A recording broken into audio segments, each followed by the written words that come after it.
Hello students, welcome back to the channel. In this video, we are going to study about the tissue systems. So on the basis of structure and location, there are three types of tissue systems are there. Okay, on the basis of structure and location. Three types of tissue systems are there. First is your epidermal tissue system. Then second is your ground or fundamental tissue system. Okay, this is again question area. Ground or fundamental tissue system. Remember we studied fundamental tissue. The fundamental tissue was your parenchyma. Okay. Fundamental tissue, I'm just writing it here. Fundamental tissue was parenchyma. But if they ask you which is your fundamental tissue system, then fundamental tissue system is your ground tissue system. So fundamental tissue is parenchyma, but fundamental tissue system is your ground tissue system. And third is your vascular or conducting tissue system.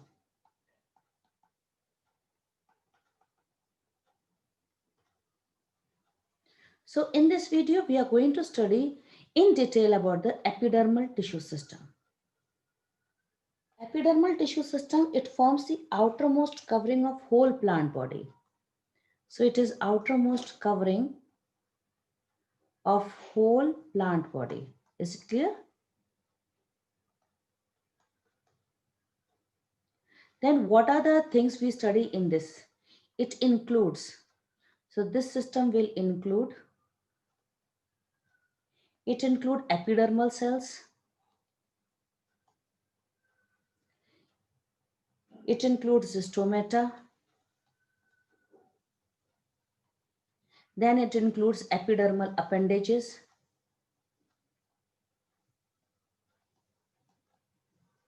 And epidermal appendages are of two types, trichomes and hairs. So these are the things which we study in the epidermal tissue system. Now see epidermis, it is actually single layered. It is usually single layered. Okay, it is usually single layered, which consists of living parenchymatous cell. And these parenchymatous cells are having very less cytoplasm but big vacuole.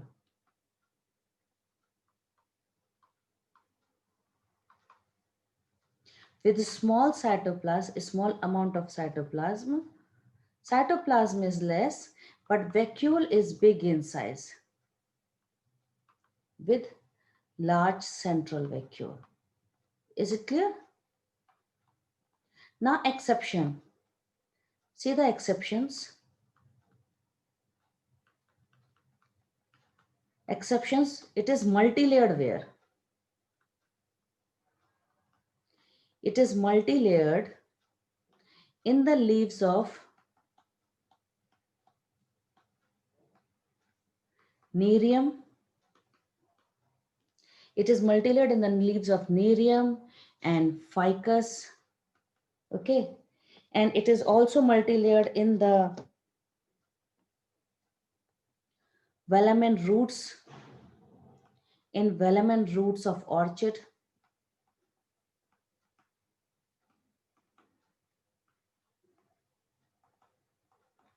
Is it clear? So these are the few examples where the epidermal, instead of single layered, this is multi-layered, and this is your question area. Okay, this is a question area with respect to the competitive point. So this, I hope this is clear to you. Now see, epidermis is covered by a thick layer, waxy layer, which is known as cuticle, and the work of cuticle is to prevent the loss of water. To prevent the loss of water. So if cuticle is present, first of all, what is the nature of cuticle? Cuticle is waxy in nature. Okay. and it prevents the loss of water. But cuticle is absent in root anatomy. The cuticle is absent in root anatomy. Again, it is important area. It is absent in root anatomy.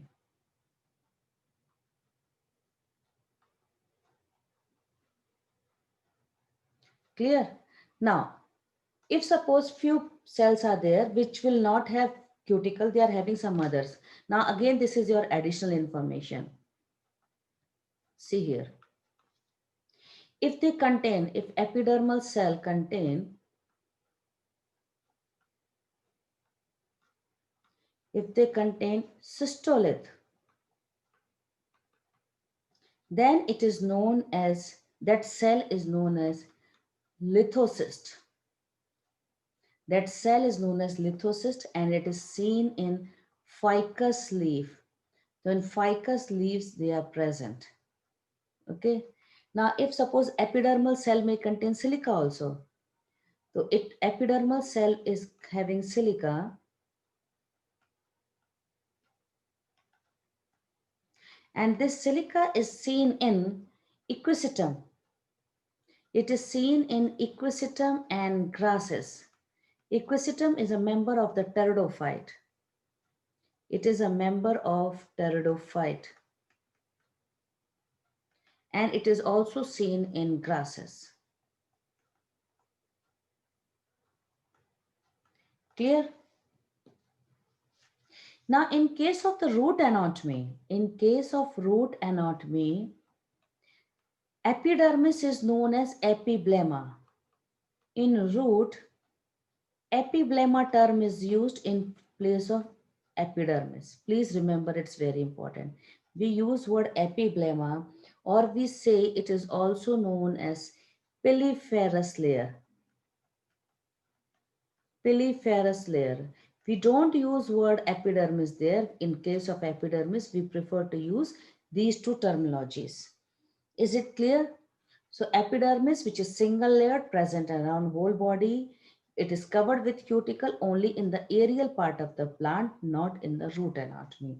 Now, few modifications can be there. It can be, epidermis can be multi-layered. In case of ficus, vellum and root of orchids, it can be covered with, it can have silica also, it can have cystolith also, and in root, we will call this layer as an epiblemma. Okay, now let us discuss about stomatas. Now see, next structure is the stomata, and they are present in the leaf anatomy. They are present in the epidermis of leaf.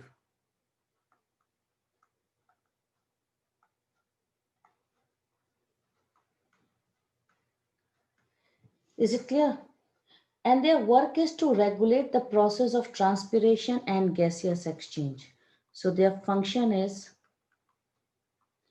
gaseous exchange and regulate transpiration.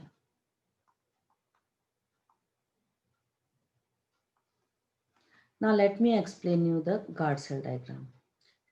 See here, this is your epidermis, leaf epidermis.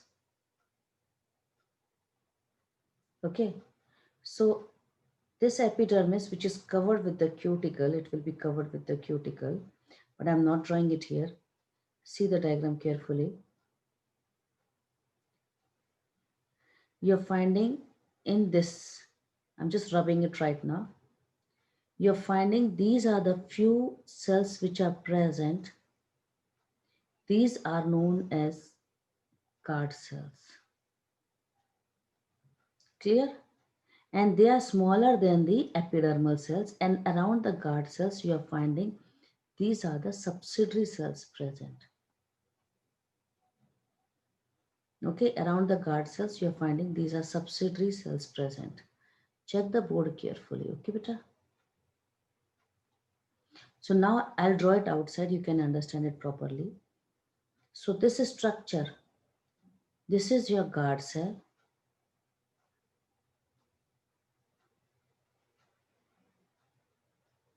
And around this, these are the subsidiary cells. These are the subsidiary cells. So this subsidiary cells, this is guard cell, and this pore is known as stomatal pore. So check my diagram very carefully. These two are known as stomata. These two are known as stomata, and these three, all three together, is known as stomatal apparatus. So stomatal apparatus means subsidiary cells plus guard cells plus stomata pore. But only guard cell and stomata pore is known as stomata. Now see carefully. If I find the guard cell, I'm finding the inner wall is thick. Check the diagram. Inner wall is more thick as compared to the outer wall. See, inner wall is more thick. So guard cells are having unequal thickening. Okay. So this is their outer wall, which is thin, and this is the inner wall, which is thick. So inner wall is thick and outer wall is thin. So because of unequal thickening, they are opening and creating a pore. This pore is known as stomatal pore. Okay, this pore is created. Now, another structure which is helping them to go for unequal thickening and all these things, which is helping to make a pore, is the cellulose microfibril are radially arranged. Check my diagram. I'm using green color for making the cellulose microfibril. The cellulose microfibril are radially arranged. Is it clear? So this is the structure which is further helping in opening of the stomata. Opening word means when we are able to see the proper pore formation is going on, then we say stomatas are opened. So these are your cellulose microfibril. And how they are oriented? Their orientation is radially arranged. They are radially arranged. Is it clear? And this is given in your NCERT. I'll tell you, let me tell you the page number so that your confidence can come up. You have to go to the page number 187. Okay. You can check. I'll just write it here for you. Go and check on the page 187, which is a transport in plant. You will find this diagram is there. The cellulose microfibril are radially arranged. Is it clear? So orientation of microfibrils in the cell wall of guard cells is helping in opening of the stomata. Understood up till here? Now, apart from this, check my diagram once again very carefully. I'll draw, see here, these are the chloroplast also present. So guard cells contain chloroplast. Guard cells will have chloroplast. Are you understanding my diagram very carefully? I'm using this orange color dot to indicate these are the chloroplast. The guard cell contain chloroplast. Main thing is this, they contain chloroplast, but this chloroplast in which rubisco is absent. When rubisco is absent, it means they cannot do the photosynthesis. But because they are having chloroplast, so guard cells are appearing green in color. They will appear green in color. So I hope you are able to understand what I am trying to explain you the structure of the guard cells. Is it clear? The guard cells, you have to remember very important thing. Ki guard cells are the one which are smaller in the size as compared to the other epidermal cell, which you can see it here only. You can see it here. I have drawn it here. They are smaller than the other epidermal cells. Okay, this area you can focus it. Second is ki guard cells are having unequal thickening, which is I think so I've highlighted with my color also. I've used this color ki outer wall is thin, inner wall is thick. Third thing you have to remember, they are having chloroplast. Because they are having chloroplast, they are green in color. Okay, but they will not be able to fix carbon dioxide. Why? Because they don't have rubisco. Fourth thing is this, they are having cellulose microfibril which are radially oriented. Is it clear? Let me write all the points for you so that it becomes easy for you then. So point what we discussed is ki guard cells, they are smaller than the epidermal cell. Okay. smaller than epidermal cell. They are present in the epidermis, but they are smaller than the epidermal cells. They are green in color. And why they are green in color? Because they have chloroplast. Then they have unequal thickening.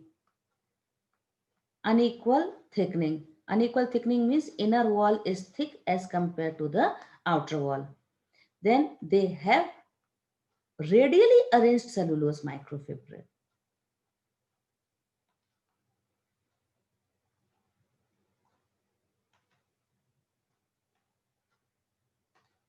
So I hope up till here your concept is clear.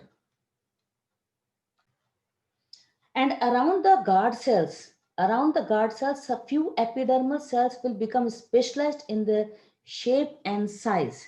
So these are known as subsidiary cells. So subsidiary cells are also nothing. They are actually specialized cells which are present around the guard cells.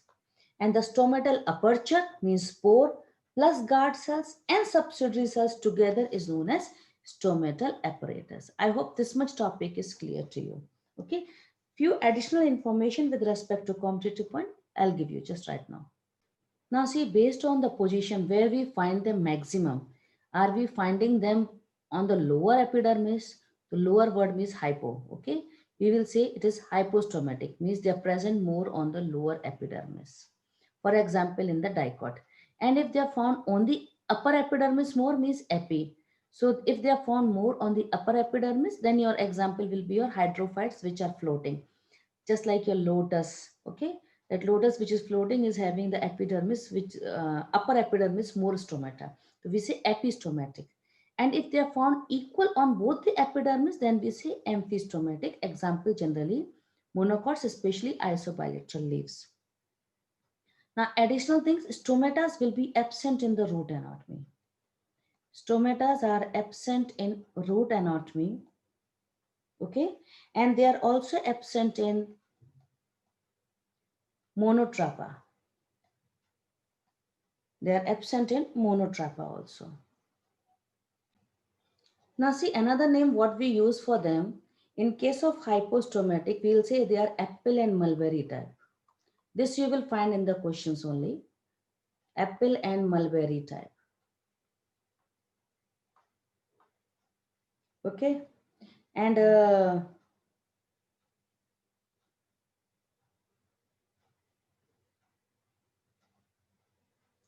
equally distributed is oat type.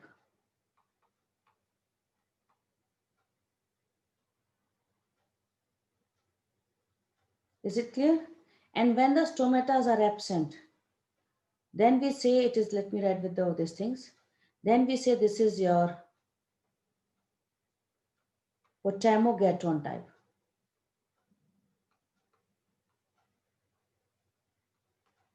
They are absent, or you say they are vestigial. If suppose vestigial, then we say they are Potamogeton types. Is it clear? So these are the ones which are we classifying. Another classification we give them depending upon in which plant we find them.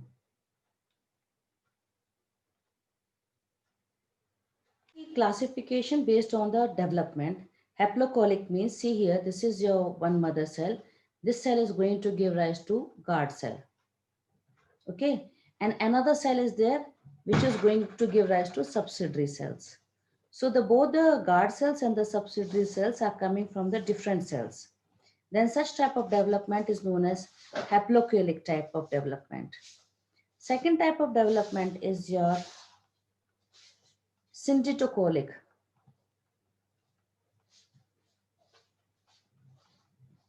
In this case, you will find that both the guard cells and the subsidiary cells are coming from one mother cell only. This is one mother cell. It is going to divide to form one guard cell and one, this another cell will work as a subsidiary cell. So depending upon the origin also, this classification is there from where they are coming. Are they coming from one mother cell? Then this is synditocholic, and if they are coming from separate mother cell, then we say it is haplocholic. So I think so your first epidermal cell and the stomatas are clear. Now let me explain you trichomes. Now see, third component of the epidermal tissue system is epidermal appendages, which are hairs and trichomes. So let me first explain you trichomes. So trichomes are actually, they are present in the stem anatomy. Is it clear? They are present in the stem and they are epidermal hair only.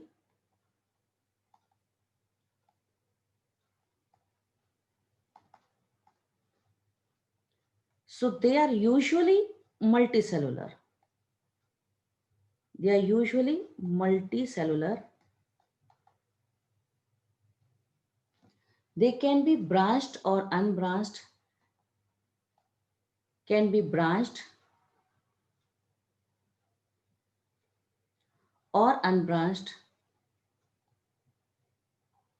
They can be soft also, or they can be stiff also. They can be secretory also.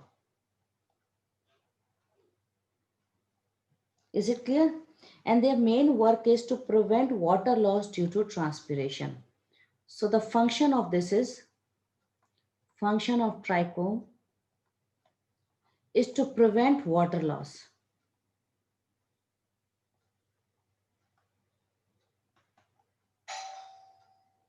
Is it clear? And water loss due to transpiration. So these are the works of the trichomes. So I hope this topic is clear to you. That trichomes are nothing. They are also hair, epidermal hair, but in the shoot system only. Okay. And they are usually multicellular. They can be branched or unbranched. They can be soft or stiff. They can be secretory also. When they are secretory, that time we call them as glandular hair. They are known as glandular hair when they are secretory. And their main function is to prevent the loss of water due to transpiration. Now root hairs, if you see, this is the root epidermis known as epiblemma.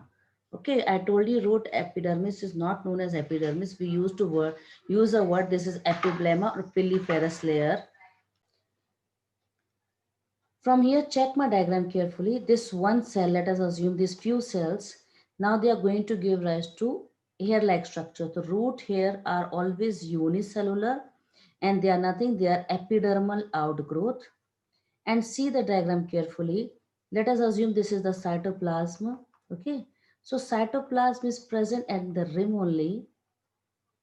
Cytoplasm will be present at the rim and they are having vacuole is big in size. So let me draw it separately for you here so that you can understand. This is your one epidermal cell. I'm taking one epidermal cell and this is root hair. So we are finding inside this is a vacuole is present, big vacuole is present inside it. And this is the cytoplasm which is present here. Okay. And this is the nucleus which is present. So this is nucleus. This structure is your root hair, which is unicellular. And its work is helping in absorption of water and mineral. Root hair work is to absorb water and mineral. Is it clear? Shoot hair means trichome work was to prevent loss of water. But root hair work is to absorb water and mineral. Now see here, all these epidermal cells are there, but this cell, the cell which give rise to root hair, this cell is known as trichoblast. The cell which give rise to root hair is known as trichoblast and remaining cells are known as epiblemma or piliferous layer.